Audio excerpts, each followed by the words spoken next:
তিনি তার প্রশ্নের মধ্যেই সমাধানটা দিয়েছেন। মানে স্পিকার, বাংলাদেশের 90% সিটিজেন্স হচ্ছে ইসলাম ধর্মের অনুসারী। এই ক্ষেত্রে মাননীয় স্পিকার, গ্রুপ অফ পিপল আছে যারা চাই এই দেশটা পরিচালিত হোক ইসলামী আইন অনুযায়ী, আর আদার গ্রুপ অফ পিপল হচ্ছে ভিন্ন মতে বিশ্বাসী। মাননীয় স্পিকার, তবে বাংলাদেশের বেশিরভাগ মুসলমানরা ইসলামিক ব্যাংকিং সিস্টেমের ক্ষেত্রে সকলে একমত। বাংলাদেশের শুরুতে একটি মাত্র এই ইসলামিক সিস্টেমটা যেহেতু বাংলাদেশের মানুষের একটা, মুসলমানদের একটা অভিপ্রায়, এটাকে প্রাধান্য দিয়ে প্রথমে ইসলামিক ব্যাংকিং সিস্টেমটা চালু করে বাংলাদেশের ইসলামী ব্যাংক। এরপরে এখন বাংলাদেশে প্রায় প্রতিটি ব্যাংকে এই Islamic banking system window open আছে। সত্যিকার অর্থে যে সিস্টেমকে আমরা ইসলামিক ব্যাংকিং সিস্টেম বলছি তা মোটেও ইসলামিক নয়। মাননীয় স্পিকার, বাংলাদেশের বিষয়ের উপর এখনো কোনো পূর্ণাঙ্গ ইসলামিক ব্যাংকিং সিস্টেম আইন নাই। এখন যে আইনগুলো দ্বারা বাংলাদেশের ইসলামিক ব্যাংকিং সিস্টেমটা প্রচলিত আছে তা হচ্ছে Bangladesh bank companies act 1991, 2009 Bangladesh bank কিছু সার্কুলার এবং গাইডলাইন দিয়েছে, সে অনুযায়ী আমাদের উচিত করছি। অধিকাংশ মানুষ যেহেতু ইসলামিক ব্যাংকিং সিস্টেমের ক্ষেত্রে একমত, সুদ দেয়া নেয়া হারামের মতবাদে বিশ্বাসী, সেই ক্ষেত্রে আমি মাননীয় ধর্মমন্ত্রীর কাছে আহ্বান করছি একটি পূর্ণাঙ্গ আইনের ব্যবস্থা করা হোক, কিছু ইসলামিক স্কলার এবং বিজ্ঞ আইনজীবীদের নিয়ে। মন্ত্রী, এটা তো আপনার মানে speaker, it is more related with the finance ministry. উনি জবাব দিলে এটা সঠিকভাবে দিতে পারতেন। তারপরে যেহেতু ধর্ম মন্ত্রণালয়ের প্রশ্নের সম্পূরক প্রশ্ন হিসেবে করা হয়েছে, তো তিনি তার প্রশ্নের মধ্যেই সমাধানটা দিয়েছেন। এই বিষয়ে ধর্মীয় স্কলারদের নিয়ে একটা করা যায়, গবেষণা করা যায়, যে গবেষণার ফলের যদি কোনো সমাধান আসে এ বিষয়ে ইসলামী শরিয়া ভিত্তিক যে আর্থিক ব্যবস্থা এবং সুদবিহীন ঋণের ব্যবস্থাতে আধুনিক দুনিয়ার সাথে তাল মিলিয়ে যদি করা যায়, শুধুমাত্র বাংলাদেশের জন্য নয়, এটা ইন্টারন্যাশনাল ট্রানজাকশনেরও ব্যাপার আছে, ব্যাংকিং সিস্টেমের ব্যাপার আছে, সামঞ্জস্য রেখে যদি কোনো সেরকম পদ্ধতি আবিষ্কার করা যায়, সেটা তখন দেখা যেতে পারে। মানে স্পিকার, এখন এটা এক্সপেরিমেন্ট করার জন্য নীতিগত কোনো সিদ্ধান্ত নেওয়া হলে সেটা সরকারি পর্যায়ে তখন আলোচনা করা যাবে। ধন্যবাদ মাননীয় স্পিকার। দেশেই আসলে সব মিলিয়ে হাওয়া এমন ঘুরে গেছে যে জামায়াত শিবির টের পাচ্ছে যে এই সময়ে সাধারণ মানুষকে তাদের পক্ষে আনা খুবই কঠিন, কারণ মগবাজি, পিটিয়ে মারা, পুড়িয়ে মারা, হত্যা, মামলা, পুলিশকে ব্যবহার, প্রশাসনকে ব্যবহার, সব একরকম শেষ করেছেন তারা। এখন তাদের হাতে আর তেমন কোনো অস্ত্র বাকি নাই। আওয়ামী লীগ আর জামায়াতে ইসলামীর রাজনীতির বাংলাদেশের সবচেয়ে বড় কৌশলের যে পার্থক্যটা, সেটা হচ্ছে আওয়ামী লীগ সর্বদাই প্রকাশ্যে তার রাজনৈতিক কর্মসূচি পালন করে থাকে। মানে আওয়ামী লীগ দলটির কখনোই আন্ডারগ্রাউন্ডে কিংবা গোপনে রাজনৈতিক কর্মকাণ্ড পরিচালনার কোনো অভিজ্ঞতা বা কৌশল তারা কখনো গ্রহণও করে নাই। কিন্তু জামায়াতে ইসলামীর অঙ্গ সংগঠন, ছাত্র সংগঠন, ছাত্র শিবির কিংবা ছাত্রী সংস্থা কিংবা জামায়াতে ইসলামীর থেকে যেসব দল বেরিয়ে গিয়ে গঠিত হয়েছে জামায়াতে ইসলামীর নেতৃবৃন্দের দ্বারা, সেটা এবি পার্টি হোক কিংবা ধরুন এই যে এখন জাতীয় নাগরিক পার্টি এনসিপি গঠিত হয়েছে, আপ পার্টি গঠিত হয়েছে, এগুলোর সবেরই নেতাদের, কর্মীদের সবচেয়ে বড় যে কৌশলগত শিক্ষা, সেটা হচ্ছে গুপ্তভাবে রাজনৈতিক কর্মকাণ্ড পরিচালনা, মানে অপ্রকাশ্য থেকে কি করে বিশাল আকৃতি ধারণ করতে হয় এবং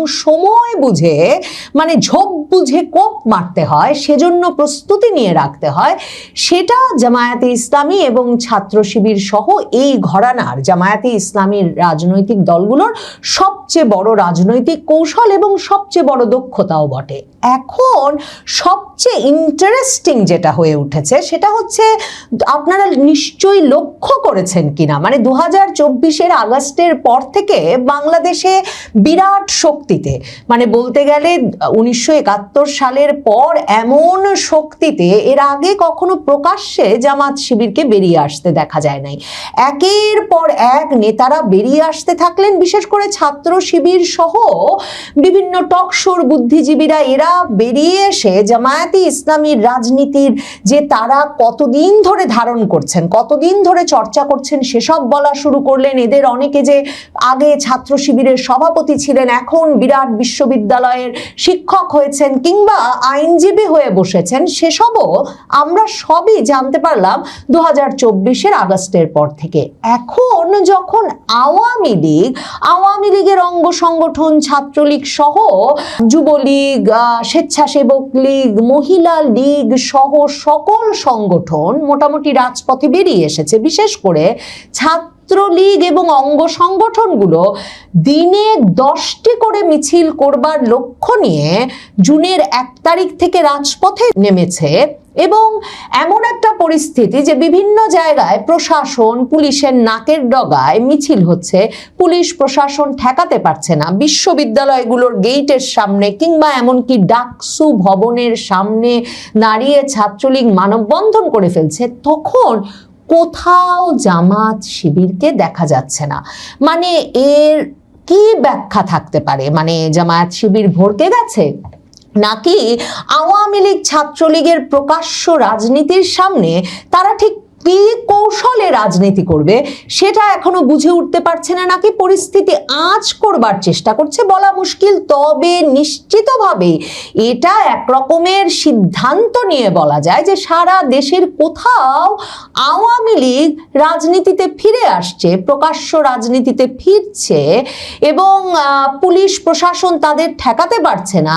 এই যে পরিস্থিতিটা, এর প্রতিবাদে বিক্ষোভে জামাত শিবির কাউকে কোথাও নেমে আসতে দেখা যায় নাই। কিংবা এই যে এত বড় জনপ্রিয় দল জামায়াতে ইসলামী কিংবা পাবলিক বিশ্ববিদ্যালয়গুলোতে মানে একেবারে একাধিপত্য ধরে রাখা ছাত্র দলকেও তো ঢুকতে দেয় নাই 2024-এর আগস্টের পর থেকে। ছাত্র শিবির তাদের নেতা কর্মী সমর্থকরা কোথাও ছাত্রলীগের একটা কর্মসূচি ঠেকিয়েছে বা ঠেকাতে পেরেছে কোনো পাবলিক বিশ্ববিদ্যালয়ে, এর কোনো রেকর্ড এখন পর্যন্ত পাওয়া যাচ্ছে না। কি হলো জামাত শিবিরের? জামায়াত শিবির কেন এই সময়টায় একটা সবচেয়ে শক্তিশালী অবস্থান নিতে পারছে না বা নিচ্ছে না, সেটা খুব গুরুত্বের সঙ্গে বিবেচনা করা এবং বিশ্লেষণ করা প্রয়োজন। দেখেন, ছাত্র শিবিরের যে মানে চরম জনপ্রিয়তা দেখা গেল 2024-এর আগস্টের পর থেকে, মানে সেপ্টেম্বরে প্রথম ঢাকা বিশ্ববিদ্যালয়ে এই সাদিক কায়েমরা বেরিয়ে এলেন, তারপর এরা এত বড় নেতা হয়ে উঠলেন যে এই কদিন আগেও হাদির ভাই ওসমান হাদির ভাই যুক্তরাজ্যে বসে সরকারি চাকরি করতে করতে স্ট্যাটাস দিয়েছেন। পশ্চিমবঙ্গের সাবেক মুখ্যমন্ত্রী মমতা ব্যানার্জি যখন বললেন যে তিনি জানেন, স্বরাষ্ট্রমন্ত্রী অমিত শাহ জানেন হাদিকে কে কোথায় কিভাবে হত্যা করেছে, তখন হাদির ভাই বলে বসলেন যে জামায়াতে ইসলামীর তরফে তাদের ওপর হাদিকে ঢাকা 8 আসন থেকে সরিয়ে নেওয়ার জন্য চরম চাপ ছিল, কারণ সাদিক কায়েমের ওই জায়গায় প্রতিদ্বন্দ্বিতা করার কথা ছিল। মানে ভাবেন, ছাত্রলীগ করতেন এরা সবাই, হাসনাত আব্দুল্লাহ, সার্জিস আলম, সাদিক কায়েম, এরা সবাই করতেন ঢাকা বিশ্ববিদ্যালয়ের হলে বসে ছাত্রলীগ। আর হাসনাতের মতো অনেকেরই এ বিষয়ে ব্যাখ্যা যে এরা এত দরিদ্র পরিবার থেকে এসেছেন যে তাদের হলে থাকা ছাড়া উপায় ছিল না, আর হলে তাদের থাকবার একমাত্র উপায় ছিল, টিকে থাকার একমাত্র উপায় ছিল এই ছাত্রলীগ করে টিকে থাকা। এই যখন তাদের ব্যাখ্যা, তখন এই ছাত্ররা সেপ্টেম্বরে আওয়ামী লীগ পতনের 1 মাসের কম সময়ের মধ্যে বেরিয়ে এলেন যে তারাই ছাত্র শিবির। কিন্তু এই সাদিক কায়েমরা এমন শক্তিশালী হয়ে উঠলেন যে ঢাকা 8 আসনেও তারাই নির্বাচন করবেন, এবং এমনকি হাদির ভাই সন্দেহ করেন যে সে কারণে হাদিকে খুন করা হয়ে থাকতে পারে।